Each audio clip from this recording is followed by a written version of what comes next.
tidak mewariskan harta. Jadi nggak ada para nabi mewariskan harta.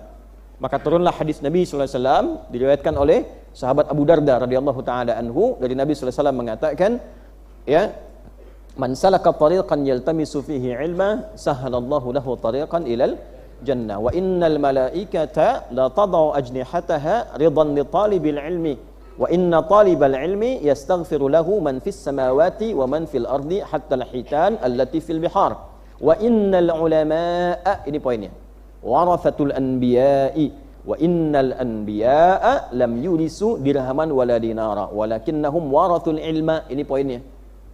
Ya, maka siapapun yang menempuh jalan untuk belajar dengan cara yang benar, maka setiap jalannya Allah perintahkan pada malaikat tuliskan kerja kerasnya untuk meringankan langkah dia ke surga saat hisab. Saking tingginya ya nilai kita belajar itu.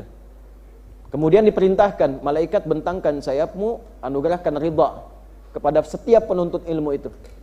Nah, di antara ridhanya permohonan ampunan pada Allah, ampuni si fulan, ampuni si fulana, sampai semua makhluk, sampai yang di dalam lautan diperintahkan. Hanya kan sifatnya gaib. Wah, kalau ibu ketahuan mau lewat ada ayam, ya Allah ampuni ibu ini, nah, ibu nggak jadi. Kan?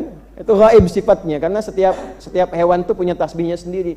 Nah, kemudian syahidnya apa? Wa innal ulama'a, kalau mau serius belajar, nanti itu menghasilkan satu ilmu yang bersanad. Jadilah alim, jamaknya ulama. Nah, ini ulama itu nggak mudah. Ya, di antara cirinya apa? Dia mewarisi ilmunya Nabi dan tidak banyak berpikir tentang harta, karena Nabi tidak mewariskan harta. Bahkan 1 dirham pun, apalagi 1 dinar. Tidak rupiah, apalagi dolar dan sebagainya. Tidak ada. Tapi Nabi wariskan ilmu. Nah, warisan ilmu Nabi itulah yang diteruskan oleh ulama di zaman Nabi, sahabat kepada tabi'in, tabi'in kepada tabi'ut tabi'in, itu terjaga polanya. Jadi ada tentang tafsir, ada ilmunya, cara menafsirkan bagaimana, ini polanya. Supaya tidak sembarangan menafsirkan. Kalau nanti sembarangan, setiap orang punya pendapat. Dan ketika semua orang punya pendapat, maka pedoman beragamanya tidak kokoh. Besok-besok nanti ada yang sholatnya beda. Besok-besok nanti ada yang sholatnya pakai penerjemah di sampingnya. Itu kan? Besok nanti kiblatnya bisa berubah-ubah. Tapi karena agama ini terjaga dengan sanad, ada 3 keunggulan umat Islam ini. Yang pertama adalah sanad, ya, agamanya terjaga dengan silsilah yang diwariskan, yang bisa dilacak. Dahsyatnya tuh bisa diketahui di generasi ini orangnya siapa, sosoknya fiktif atau nyata, dia lahir di mana, keunggulannya apa, kekurangannya apa, sampai segitunya. Dan itu ada kitabnya. Ada kitabnya. Bisa kita lacak tuh. Ya, Syiarul A'lam Nubala 29 jilid. Diterangkan tuh, si fulan lahir di sini, tempatnya di sini, bapaknya di sini, kakeknya ini. Kehidupannya begini, keilmuannya seperti ini, gurunya ini, muridnya ini, sampai sebegitunya.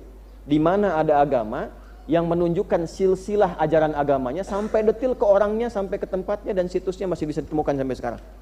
Jadi kalau diterangkan seperti itu, belum yakin Anda dengan kebenaran Islam, dengan cara apa lagi diterangkan? Dan silahkan dibandingkan. Nah, karena setiap ulama itu menyebar, maka untuk memudahkan mereka menulis kitab-kitab, menyampaikan metodologi, cara menafsirkan itu ini, kaidahnya seperti ini, diajarkanlah itu kemudian lewat ulama-ulama yang lain, disampaikan melalui sanad sampai kepada kita. Karena itu ketika mengaji tafsir, biasanya baik orang yang sudah mengajar biasa syekh ataupun juga muridnya mau mengajar, dia bersandar kepada penafsiran para mufassir, baik kitabnya dibawa ataupun tidak dibawa. Nah, coraknya itu banyak, itulah yang disebut dengan tafsir bersanad. Nah, hari ini saya bawa satu di antara sekian tafsir, namanya tafsir Al-Maraghi. Ya, tafsir Al-Maraghi. Nah, ini alhamdulillah di pesantren juga sudah saya dapati pembelajaran tafsir ini, dan kita juga ada koleksinya di rumah, jadi sanadnya sudah ada, ya, dan sudah kita dapatkan secara singkat. Maksudnya saya ingin sampaikan, tafsir kita insyaallah ada turunan sanadnya, ada sumbernya yang insyaallah tersambung juga pada keterangan Nabi sallallahu alaihi wasallam. Nah, jadi mau nerangkan itu aja. Nah, sekarang mari kita mulai pembahasannya. Bismillahirrahmanirrahim. Suratut Takwir.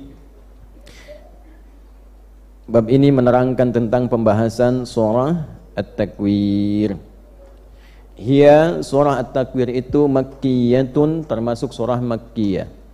Saya sudah pernah terangkan, jadi tidak perlu saya detilkan, cuma untuk mengingatkan, surah makkiyah yaitu surah yang diturunkan pada Nabi sebelum Nabi SAW hijrah dari Mekah ke Madinah. Setelah proses hijrah, maka